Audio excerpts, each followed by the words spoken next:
In 1989, the blind Bulgarian ruler Vanga uttered a phrase that no one understood at the time. When the red horse will cross the ocean, old money will turn to dust, and brother will no longer recognize brother. Today we see how the hooves of this horse strike the economy and our health. The global redivision of the world, predicted decades ago, has entered its final, most hard stage. For the next few minutes on the Point Taken channel, I was emotionless, relying only on facts.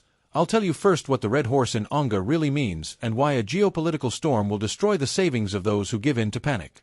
Second, how this global aggressive vibration is right now destroying your thyroid gland and blood vessels. You will learn the real reason for your nighttime blood pressure surges. Third, the secret algorithm of the lead shield. One specific physical action you must do in your apartment tonight to ensure your family survives. Let's begin. It's the end of the 1980s. A high-ranking party official secretly comes to Petrich to see Vanga.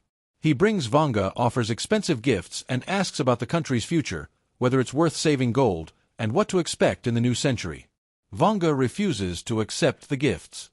She turns away, her face contorts, and she utters the words harshly, enunciating them. You're hoarding gold, but you need to hoard your wits. The time will come when the world will go crazy. The red horse will break free. The earth will burn not from nuclear fire. It will burn from human greed. Countries will be glaring at each other. The age of peace will end forever. And when the red horse gallops through Europe and Asia, only those who can keep their minds cool will survive. The rest will burn from the inside. The official left, perplexed. Almost 40 years later, we stand right at the epicenter of these events. Let's put aside the cheap mysticism of the fairy tale and look at the dry facts of global analysis. Why did Vanga speak in riddles? Why didn't she name specific dates, presidents, or countries? Because she wasn't seeing political maps, which change every year. She saw global tectonic flows of world energy and irreversible cause and hereditary relationships. What does the red horse represent in esoteric and historical symbolism? It is a symbol of fire, war, aggression, and the total destruction of the old world order. Red is the color of blood, revolution, and radical painful transformation.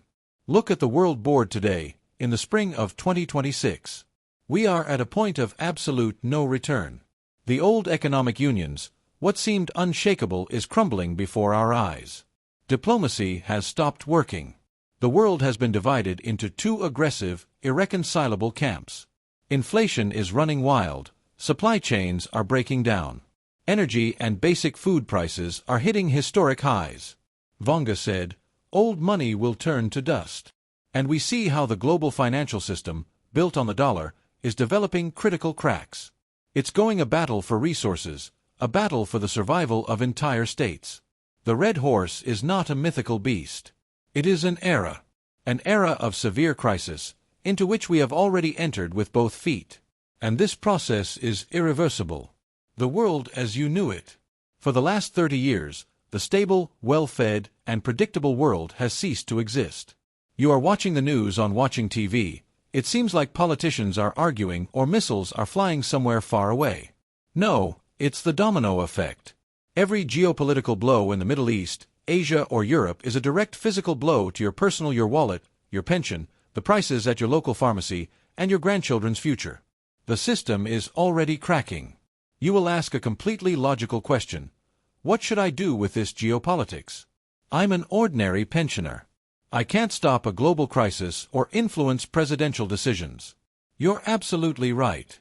You cannot influence the global economy, but you must know how this global horror is killing your physical body right now, every second, and is ruining your health.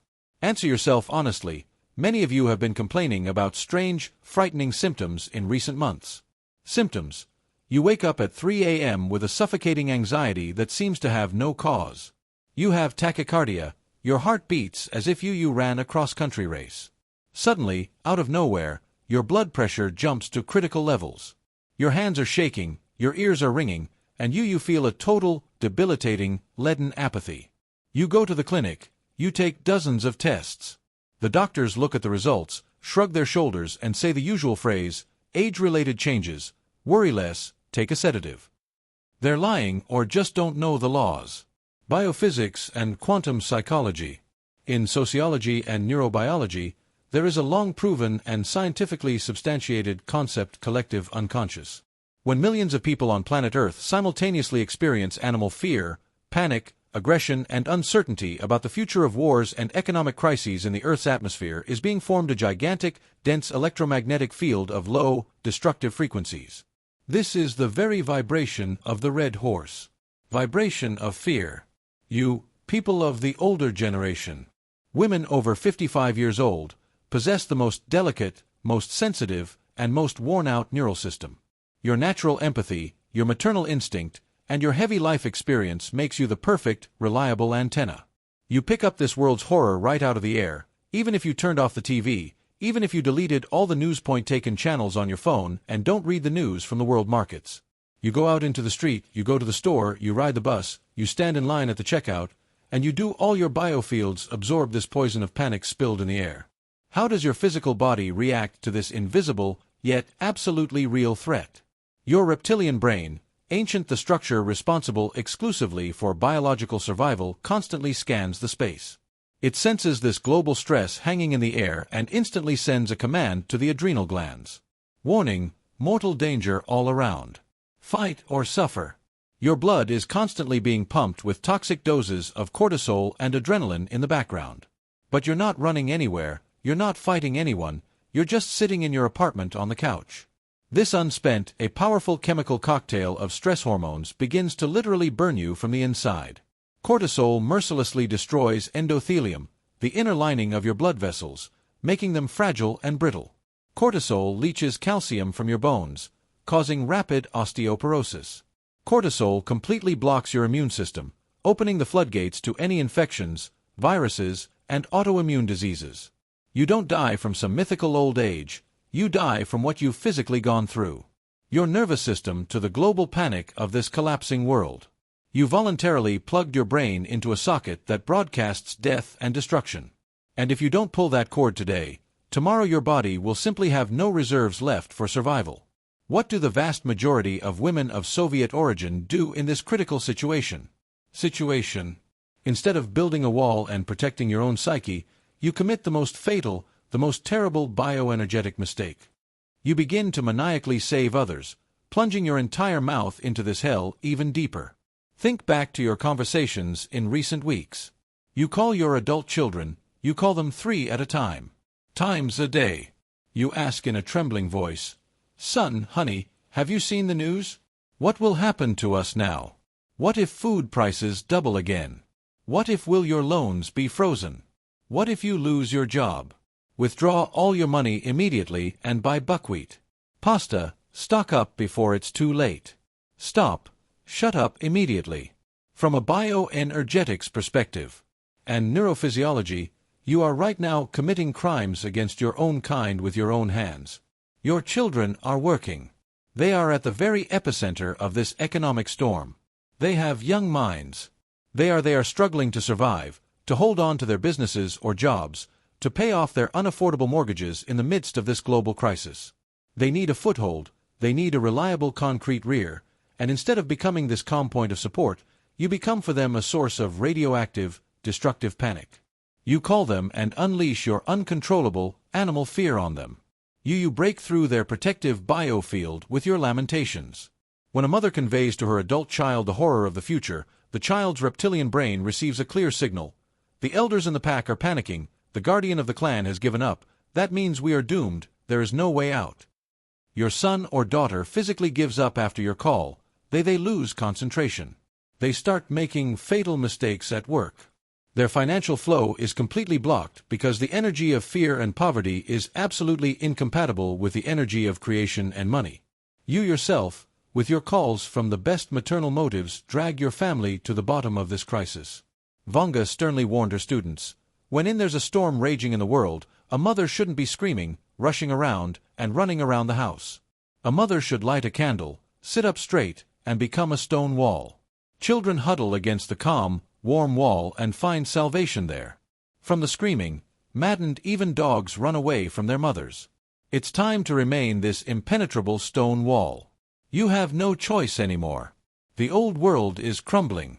The red horse is already here. And only those who can control their minds will survive. Starting from the very second, you transfer yourself, your psyche and your home into a regime of strict biological and energetic survival. You have clear, non-negotiable instructions, a total, merciless information blockade. Tonight, as soon as this video ends, you grab the TV remote and delete it from your fast-forwarding list. Access to all news point-taken channels and political talk shows. You unsubscribe from all groups and point-taken channels on your phone that publish analysis of the crisis, market crashes, defaults, and wars. You must understand one cold, cynical truth. Just by watching the news for the 8th time today, the dollar won't fall and the crisis won't end. You have no control over anything, but your cortisol will skyrocket to the skies, and tomorrow you'll call an ambulance with a mini-stroke. Your main and only task is to preserve your biological vessel intact. Absolute ban on discussing disasters. Starting tomorrow morning, you'll introduce a strict rule in communicating with your girlfriends, neighbors, and acquaintances.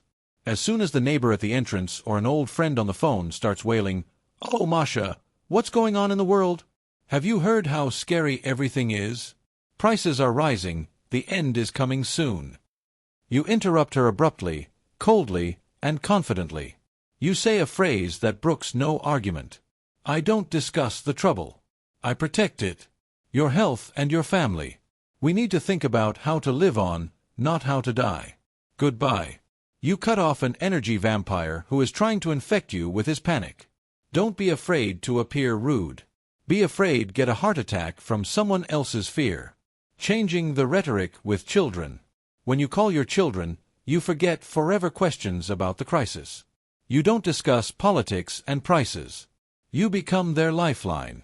You call and calm, low, absolutely confident, say in a warm voice, "Hello, darling. How was your day?" "I'm doing great. I baked the first course. I'm completely calm about you. We've been through worse times than this. You're strong, you're smart, and you'll definitely succeed. I believe in you. This is your best. You've given your family a signal. Everything is quiet in the rear, mother is strong, we will hold out." But to carry out this most difficult protocol of silence, there must be physical strength. Your brain must be cleared of that toxic fear, which has already eaten into your cells over these long, anxious months. To burn this fear out of your physical body, we will apply a rigorous bioenergetic practice of cutting off.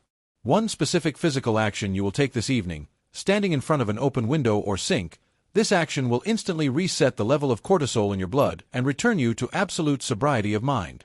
About how exactly to perform this biochemical panic reset, how to protect your savings from, we'll discuss in detail the energy depreciation in the context of global inflation and what code phrase needs to be said tomorrow morning to activate the armor. Right now, in the second final part of this emergency instruction, we have introduced a silence protocol. By an act of will, we turned off the toxic news and stopped broadcasting panic to our adult children forever. But let's face it, the information poison is already inside your body. If you have been continuously watching TV or reading news reports about the escalation in the Middle East, the Red Horse and the market crash in the last few months, your body is already totally poisoned. Your adrenal glands have already released a destructive dose of cortisol and norepinephrine. Your baseline heart rate increases. Your blood vessels are in a state of permanent spasm. You can't just sit down on the couch, say out loud to yourself, "Calm down," and stop. Be nervous. Your blood chemistry doesn't obey logical persuasion. This triggered chemical reaction of animal fear must be broken by purely physical means. In modern neurobiology and physiology, there is a fundamental concept called the mammalian diving reflex. This ancient evolutionary survival mechanism is directly linked to your parasympathetic nervous system and its main point-taken channel, the vagus nerve. The vagus nerve is your body's main biological brake. It's the cable that connects your brain to your heart and respiratory system. When this nerve is activated, it instantly and within seconds forcibly reduces the heart rate, relaxes the smooth muscles, dilates blood vessels, and completely blocks further production of stress hormones. How to activate this emergency biological brake and release pent-up collective panic right now. Practice using emergency physical release today. In the evening or at any moment in your life when you feel like you are being overwhelmed by a sticky, paralyzing fear of a future war, crisis, or poverty, you follow this algorithm. You immediately get up and go to the bathroom. You turn on the tap with the coldest water, literally ice water. No warm water, just shocking cold. You expose your wrists from the inside. You hold them under water for exactly 1 minute, without removing your hands. It is there, on the thin skin of the wrists, that the largest blood vessels run, located as close to the surface as possible. Cold water physically cools your blood rapidly, which immediately returns to the heart, forcibly, biologically slowing your heart rate to safe levels. Then you scoop up ice water in your palm and shake 3 times. Wash your face with a sweeping motion, holding your breath for a few seconds. The shock of cold on the facial receptors instantly activates the vagus nerve, sending a signal to the brain, "We're underwater. We're frozen, we need to conserve oxygen and turn off panic." You raise your head, look straight into your eyes in the mirror, or just look in front of you if there is no mirror. And while icy drops run down your cheeks, you pronounce out loud a clear, cold, chopping command to cut off. I wash away other people's fear forever. I cut off the world's panic for myself. My mind is completely cold. My body is completely under my control. I am invulnerable. That's it, you've broken the chain of panic attacks. Dry your face with a rough terry towel. Rub your cold wrists until they turn red. You'll physically feel a black fog in your skin right now. My head clears up, as the heart, which was just pounding in my throat, begins to beat evenly, powerfully and calmly, as if you regain your crystal-clear sanity. You can once again make rational, balanced decisions, rather than rushing around the apartment in blind panic. With this simple action, you've protected your vascular system from a mini-stroke and heart attack right now. But the global geopolitical crisis, which Vanga warned, it's not just rockets flying in the Middle East. It's the inevitable collapse of the global dollar economy. The blind seer described this time clearly and unambiguously. Old money will turn into shredded dust. The paper will be blown away by the wind. Inflation, the crazy rise in prices for basic products, devaluation of long-term savings. What happens to your psyche when you go to the grocery store and see the prices on the shelves change every week? For women of your generation, who have crossed the 55-year mark, in the deepest layers of the subconscious is embedded a most severe, unhealed psychological trauma. You survived the collapse of the Soviet Union.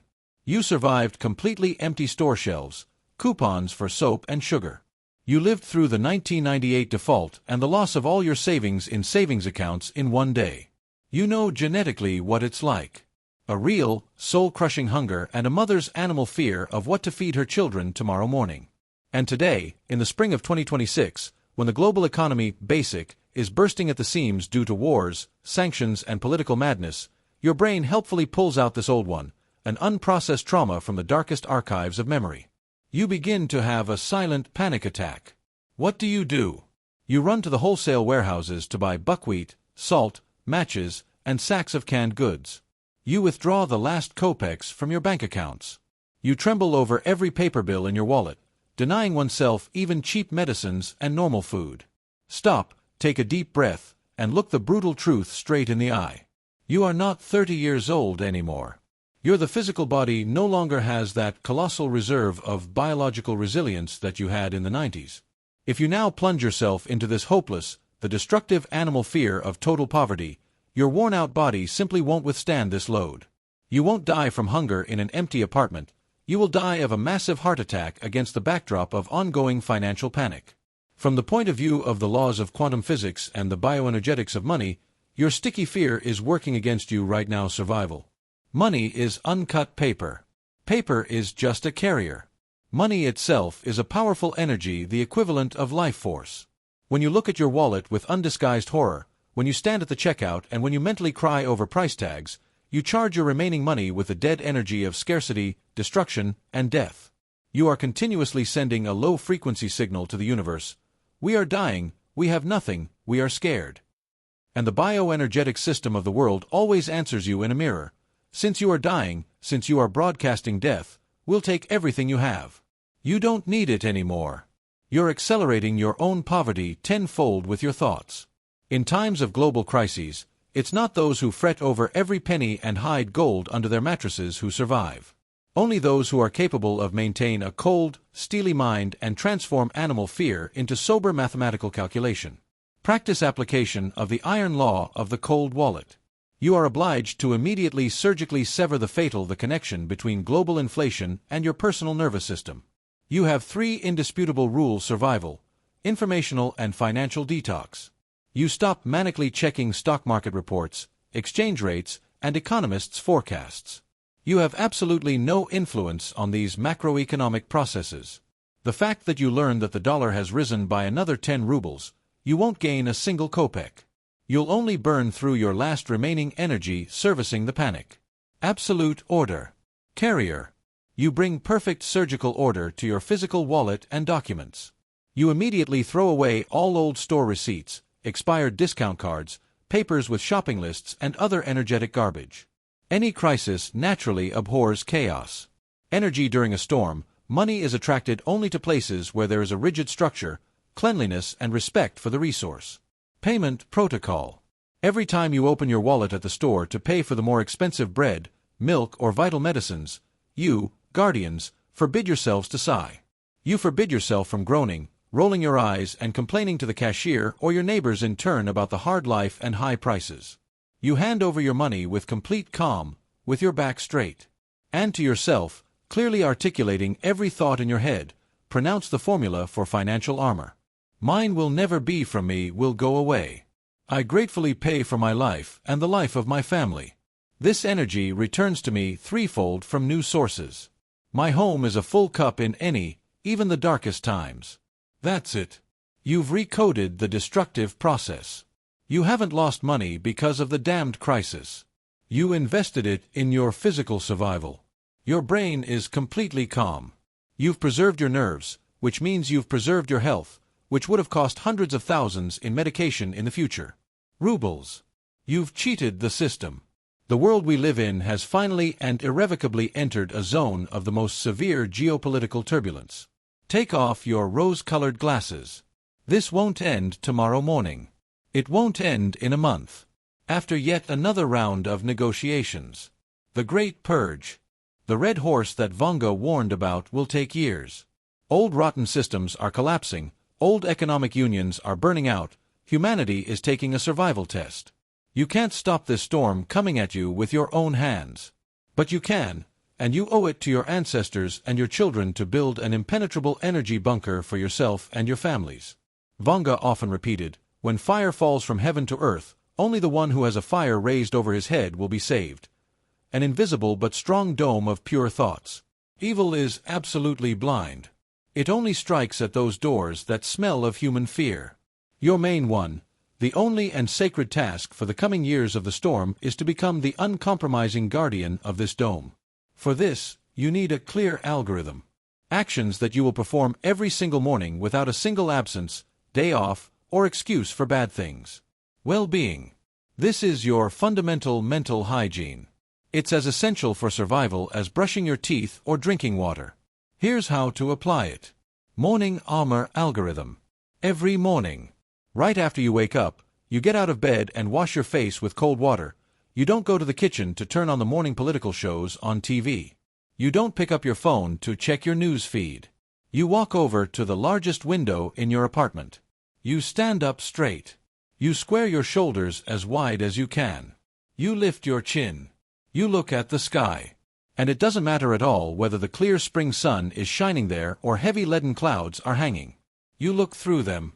You take the deepest possible breath, filling your lungs with oxygen, and say it out loud, in a voice that does not tolerate any objections, in a strong voice, an adult who has the full sacred right to live on this planet. I have every right. I stand my ground. Earth. My home is forever closed to other people's evil, destruction, and fear. My children and my family are under my absolute invisible steel protection. I don't let the panic of this world into my blood or my home. My mind is cold steel. My heart is absolute peace. We will endure. We will live in spite of all storms. So be it. And it already is, they said it, made a powerful, noisy, tension-relieving exhalation through the mouth and calmly with your back to the kitchen to do your usual, routine, creative household chores.